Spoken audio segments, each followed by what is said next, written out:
Good evening, gentlemen. Welcome. Commish here. Hey, happy Thursday. We're all doing all right here. Eagles won. Big win by the Birds. Woo! All day. Here we go. We're drinking Eagles beers. We are celebrating. We got the makers out. We got the beers out. And hey, we got somebody ready for the hot seat, and that's what I'm talking about for Bleed Green Fantasy Football 2013. Let's have a quick recap of the week. Cougars did fall. Nobody cares. Hawks fell hard all the way down to the 10 spot. Toomey lost a real nail-biter. Real shame there. We were really pulling for you there, rookie. In other news of losses, the Dutchman lost. Who else? The other bum in the league, the Meat Sticks. They look to be dead for the 2013 season. It's a wrap. Wrap it up. But we're in the hot seat, and we're very excited. Special Thursday night preview, as usual. And I have a very special guest. First time ever, we have a call-in from none other than, let's get him on the phone and give you guys a little more of the surprise. I do believe we all know him from the show. Big fans of none other than the Snorklemen. Hey, little Snorkel, welcome to the show. We see you. He's here via satellite live on the show. Welcome to the hot seat. And let's make sure we got you turned up here and queued in all right. Snorklemen, let's talk about the expectations for the 2013 Snorklemen after, having a year sabbatical. I took a year off. Took the year off, and your second owner, I believe it was Mr. Benson. How did you feel about him filling in for you? I felt he was going to do exactly what he did. Just absolutely horrible. He didn't make any moves for me as far as the draft goes. He kind of just did nothing. Absolutely nothing. Yeah.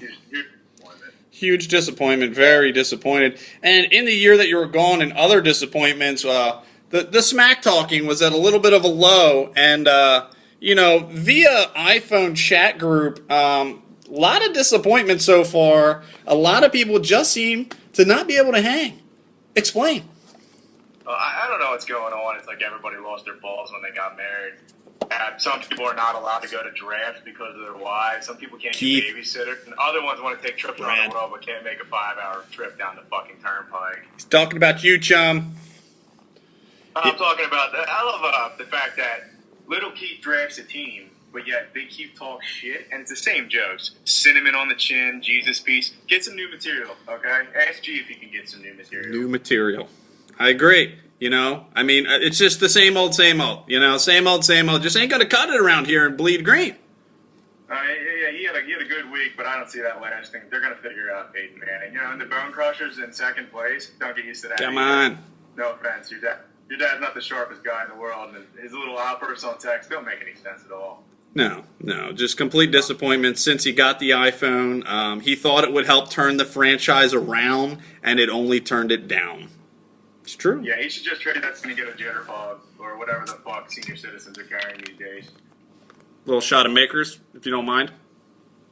No, I'm going to grab a beer from my fridge. But, all right. But, yeah, you look at the league, you look around. Last year, you had the Cougars and the Hawks at the top like all year, and they drop in the first week, a little disappointing, but, hey, I got to face the facts, and, you got to look at the power ranks, you got to look at where you're at, and, it's just, it's pretty wide open, don't want to put too much salt into week one, but moving forward, the Snorklemen at the top. Well, one thing I want to hit on is, we still call them the Hawks? Because it's like, they should be called the bye weeks, because it's like playing against somebody on a bye week. Every week. But all the people that are getting excited about week one, give me a break. In 2010 season, I went 0-4 and then won out and reluctantly lost in the last game. You can't put anything on week one. That's the dumbest thing ever. Bunch of noob. It's true. You can't celebrate after a week one victory, and you can't panic. You just can't panic. You've been there before. When you've been to the dance, you know what it takes. 13 weeks, hard weeks, fantasy football. It's not how you start, it's how you finish. Hey, it's a sprint, or it's a marathon, not a sprint. Sorry. Excuse me. But, all right, Mr. Snorklemen, I mean, any words for your matchup this week? You know, some strong words there for the Hawks. Anything you'd like to, you know, wrap this thing up with, you know, with the 2009 champion Hawks? I probably won't even watch my scoreboard this week. There's no point. I think you have just to. Give me the W. Just looking for week 3. I don't even know who I'm playing. It doesn't really matter. I'm probably going to win that, too. Probably going to win. The Cougars will take care of the Dizzles, knock them off at the 1 seed. You have a good chance to bump up. According to ESPN, the spread, you are a 15.5-point favor. I mean, it's just like you might as well sit your quarterback, you know, because that's just like, there you go, you know. I mean, I might just play my bench. Yeah, I mean, maybe let him set your lineup. I mean, it doesn't really matter. Doesn't matter. All right, well, you know, I won't keep you too long. I know we got a matchup coming up here in moments to kick off for Thursday Night Football, so you go ahead and enjoy your beer and enjoy your win this week against the Hawks. I'm headed to the bar. See you all later. All righty, sir. I'll talk to you. Nice to have you on the show. All right, it's good to be on. It's good to be on. We'd like to hear from you back soon. All right, so there you have it. Your words from your runner-up of the league year in and year out there, the Snorklemen. Now that he's off the air, I'd like to talk about what a fucking clown he is. Is he delusional or what, people? I mean, get the fuck out. The Snorklemen, he hasn't won shit. And, you know, I mean, second place, he's like the smartest kid with Down syndrome in that stupid family is the Corcorans. I mean, he's constantly living in the shadow of his older brother, Timmy. Old Timmy, you know, the AT&T guy, you know, the guy who's clearly smarter and better than Ryan. But hey, glad he came on the show. You know, maybe we'll have him back. I'd like to have you. You right there. You need to come on the show. Never seen the Hoffs on the show. Mike Ward and the Chum have called in once. Toomey new to the program, so, you know, same with Brad. We need to get you guys involved, though.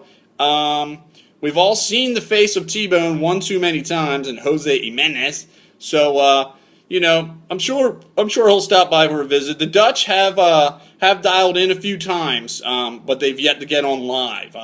Both times we were during a commercial break and we didn't get to get him on the show. And Little Lamb Dizzle did stop by last year, so we're proud to have him on the show. But hey, guys, it's a new year. So, you know, feel free. Give me a call. 1-888-THE-COMMISH. And that'll be all for Thursday night. And you have a good night and some good football. Peace.